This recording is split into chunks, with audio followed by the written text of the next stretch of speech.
I let go a beloved companion too.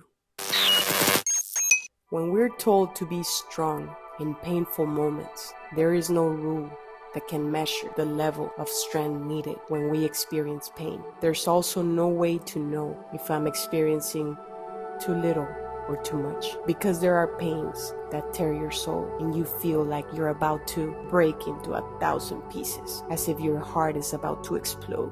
I had experienced saying goodbye to several humans, among them close family members and my best friend, which hurt me in the deepest parts of my soul. When all these humans transcended, there was a living being who was always there for me. He couldn't speak with words, but he communicated with his eyes. He was there in many moments of pain and suffering. For 15 years, I had a great friend, the best of all, because unlike humans, he never judged me, never criticized me. He just felt that I wasn't okay, and with his presence alone, he made me feel better.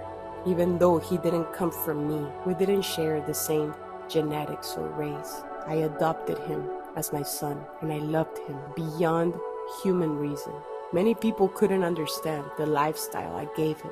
They thought that just giving him food and water was more than enough. But for me, it was a fair relationship. He gave me so much with his presence alone that all I could do is show him my love in every possible way. Nobody teaches us about detachment, about the cycles of life, about the moment to say goodbye to your best friend. What are you leaning on now, if you rely on him when others ended their cycles on this earth? I didn't know true love, since all human relationships are conditioned in one way or another.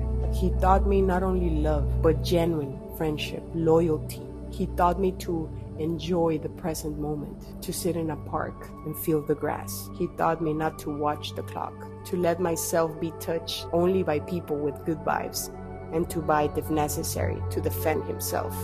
He taught me patience, waiting a whole day to see me and go out for a walk together, unselfish company, the value of silence, and the warmth of a hug without using arms. When the years passed, his physical body had an imbalance that manifested as cancer. Upon learning this, I searched through every means. I went to many doctors, different clinics, hospitals.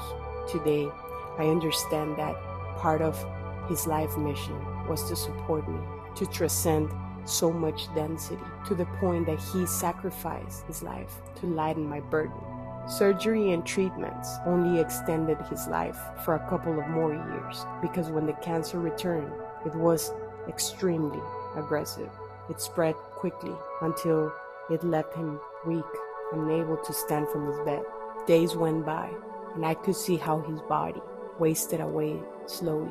He couldn't drink or eat anymore. I had to support him, and that wasn't the problem. I could have done it for the rest of his life. What broke my heart were his painful screams at night, not being able to express with words what he felt inside his body.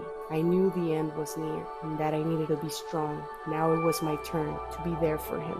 One night, I laid him on my chest and calmed him until he fell asleep. A selfish part of me didn't want to let him go. I wanted to wait until his cycle naturally ended, but deep down, I knew I was doing it because I was the one who didn't want to suffer. He was already suffering.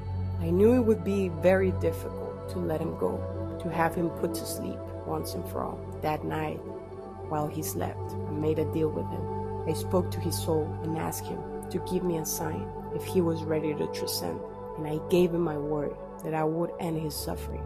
At that dawn, the painful screams woke me up, the more heartbreaking I have ever heard, and with his gaze, I knew he was ready, and I had to respect it and accept it. He had already fulfilled his life mission on this earth, which was to support me in my transformation process. The time to leave had come. It was 5 a.m, and the vet hadn't opened yet.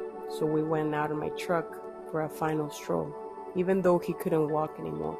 That morning, we watched the most beautiful sunrise together, and I knew that the doors of heaven were open for his soul, and that his cycle had been completed. Nunca he visto un sol tan hermoso en mi cielo.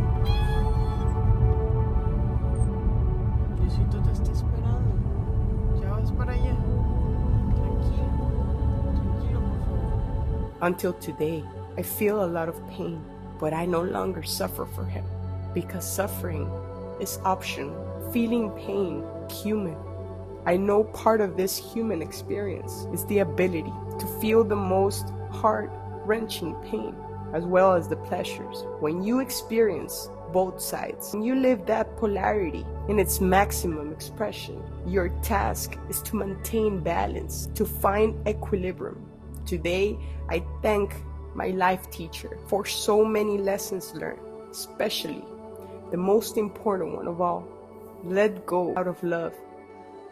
Release despite so much pain, knowing it's not a goodbye and that one day we will meet again beyond the sun.